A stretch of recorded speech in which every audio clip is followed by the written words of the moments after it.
Hey gang, Joel here at Vintage Fitness Studio, Vermont. Going to talk to you today about sacroiliac or SI dysfunction or pain. A lot of people ask me questions about it. So the SI joints are the two pelvic joints. You have one on the left, one on the right. They sit right back here where my thumbs are pointing. Okay. A lot of people get trouble with those.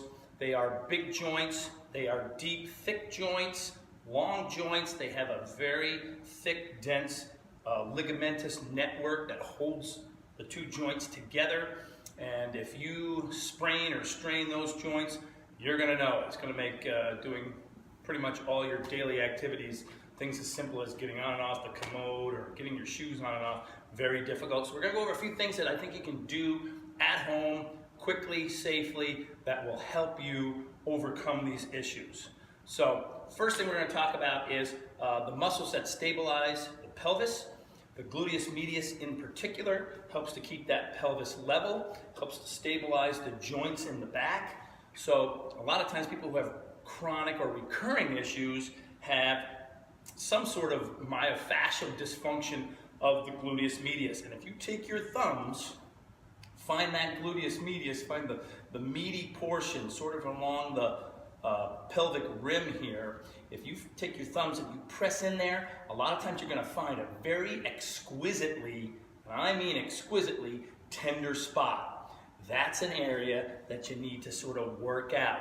And by working out, I mean you need to sort of break that up, break up that inflammatory pocket, bust it all up. So you got to get in there fairly aggressively. An easy way to do that is to use a lacrosse ball. Some people will use a tennis ball. It's got a little more give, a little softer. I like a lacrosse ball, like a little firmer. But about that caliber size of a tool. You can oftentimes do it with a small kettlebell, and I'll show you in a second how I do that with just a small kettlebell. And then you want to get it in that tender spot and just work away on it for about 30 seconds, back off. You can then go to the other side. I would do both sides, 30 seconds on that side. And then what I do is I do each side 3 times, just alternating, about 30 seconds apiece. So let me get a few tools. I'll get set up. I'll show you a few things. Check back, don't leave. Okay, so I'm back with a few tools. I'm gonna just show you this little section first. So I'm talking about working the gluteus medius along the pelvic rim here, top of the ilium, and also the TFL, a little more to the outside. I'm not talking about necessarily the IT band. People confuse that. I am talking about working in the meaty portion of the muscularity, not the tendinous part, the band. So what we're gonna do, we're gonna use 2 things. I'm gonna show you 2 quick tricks. One is with that, either smallest, just a 4K kettlebell, or you could use, again, the lacrosse ball or the tennis ball. You're gonna be down on the floor. You identify that tender spot in your hip, right? In that gluteus medius, and then you're gonna get on that, and then with the bottom leg, you're just gonna kind of flex and grind. Now you can control how much downward pressure is in that, and oh, then I gotta tell you, that sucks. You can just control how much downward pressure you're using with this leg. So you can elevate if you need to take some of the pressure off. And you might have to fish around a little bit, find it. You'll usually find one spot in particular is really, really tender.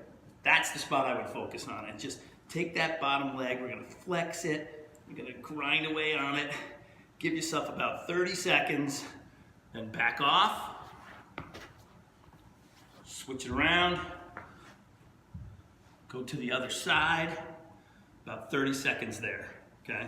Grinding away on that spot, and I mean, you gotta hit it. I know it hurts, I know it's tender, it sucks, but it's what you need to do to break up some of that fibrous material, some of that inflammatory stuff. You gotta bust it up and get that tissue functioning again, okay? So then I would do each side 3 times total. So once you're done with that side, go right back to the left. Another tool I like to use is this little puppy right here. Foam roller, everybody's pretty much familiar with that. Again, we're not gonna be out here on the band, okay? A lot of people like to work that band. I prefer to work up higher. I find most of the time the problem is actually up in the muscular part of the band, which is TFL, and it creates tension.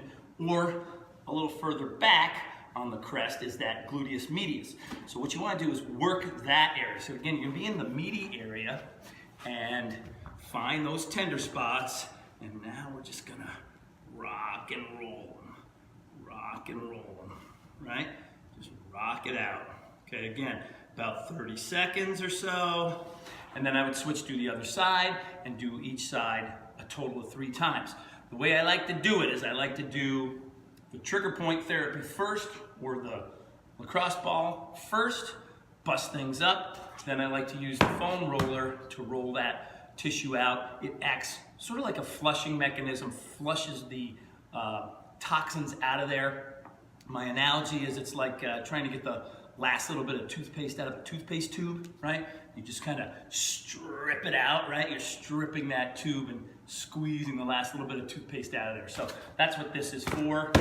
Use that. So you should own one of these. Other things I like to do is I like to work on mobility and some strengthening stuff.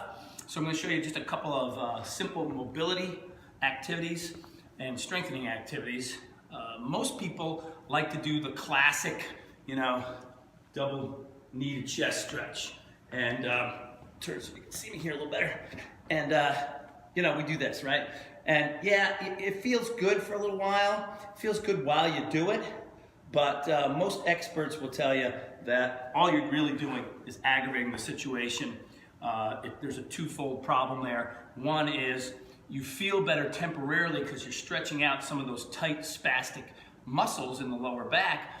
But when you do that, when you start to release that stretch, your body reflexively now contracts even harder. So you activate the stretch contract reaction, which is not what you want if you're having, especially if you're having acute pain and a lot of spasms. You don't want to do that. The other problem is that if you have sprain, the SI joints are highly ligamentous. If you've damaged that ligament system, the last thing you want to do is be pulling and stretching on those ligaments, tugging at them. You don't want to stretch an already overly stretched ligament. You're just going to make problems worse, more laxity, the joint's going to be sloppier, it's going to take longer for it to heal up. Okay, so what we want to focus on more is mobility, getting some mobility back.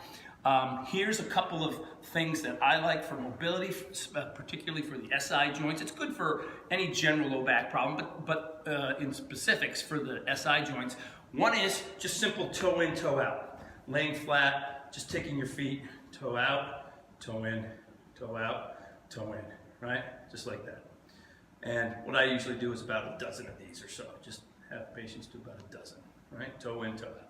And you go out and in as far as you're comfortable. Obviously, when you're acute, you may only have very minimal movement at that point in time, but that's okay. Move inside the pain-free range of motion, okay?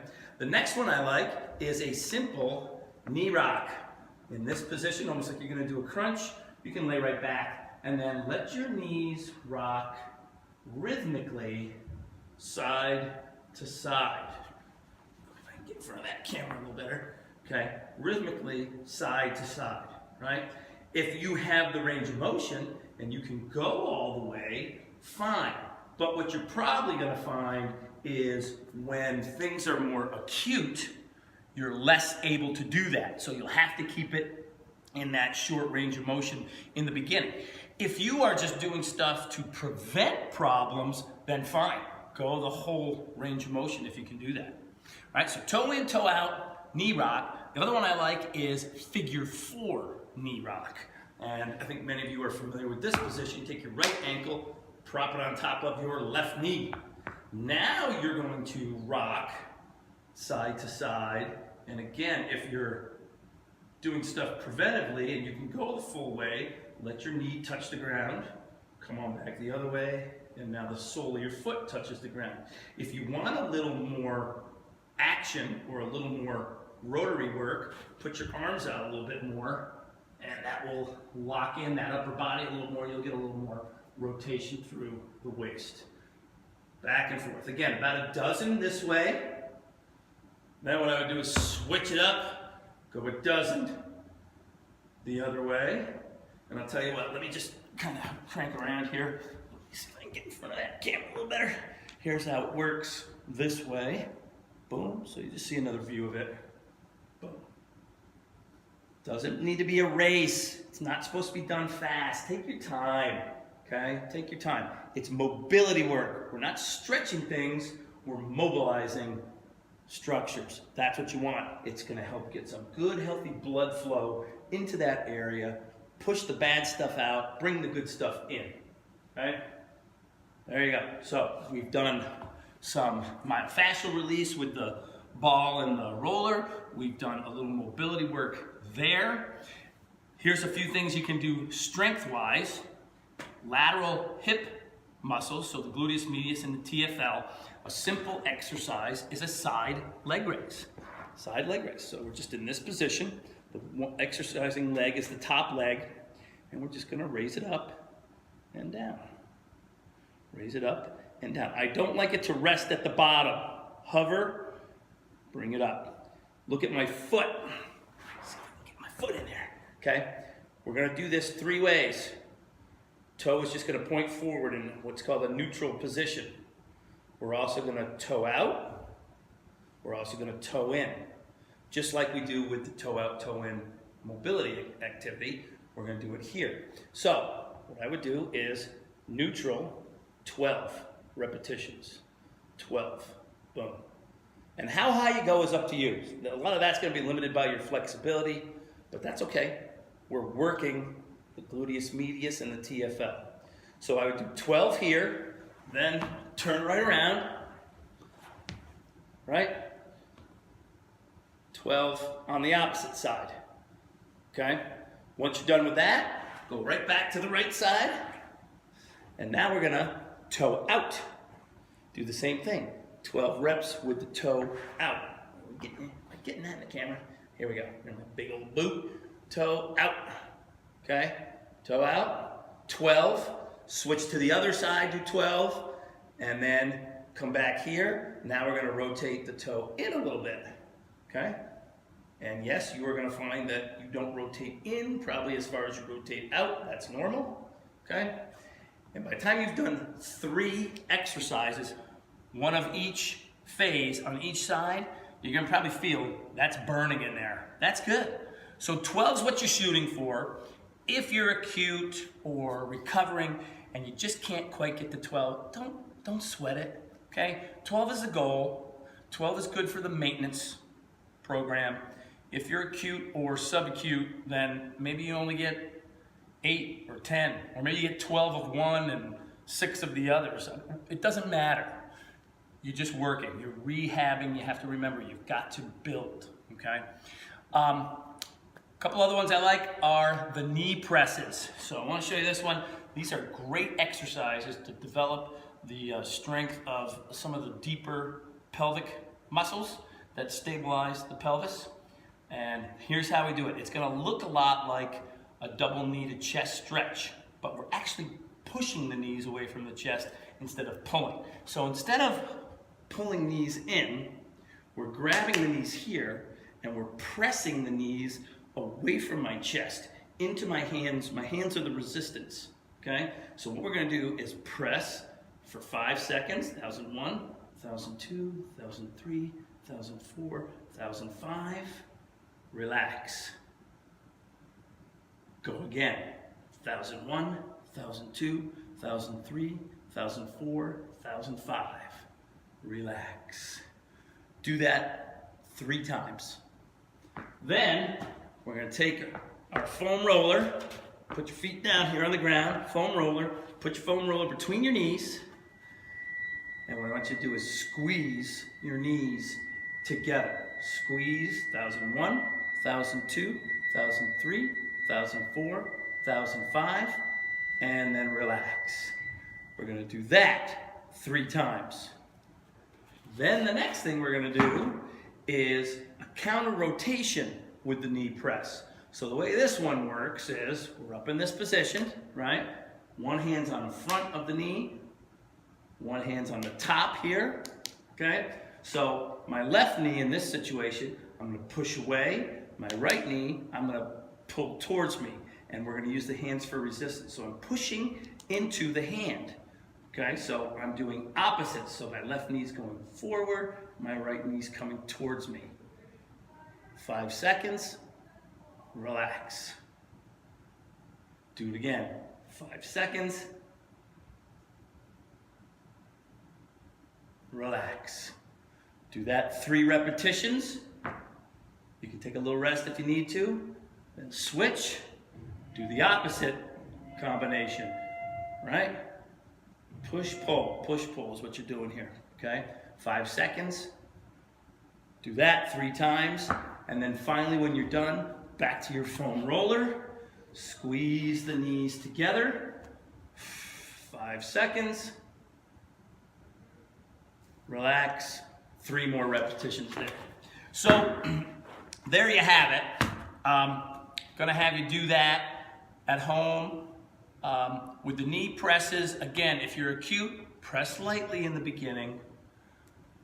If you're more in the maintenance phase, then you can push and give it a little more effort. But those are all things you can do to start working on that sacroiliac joint. Maybe try to support it a little bit better, maybe relieve some of your acute pain.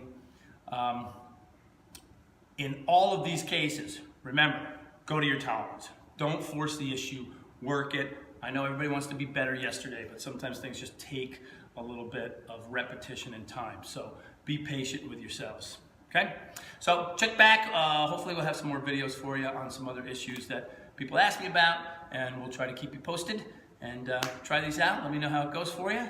And remember, life is heavy. Train for life. We'll see you back here, VFSV. Ciao.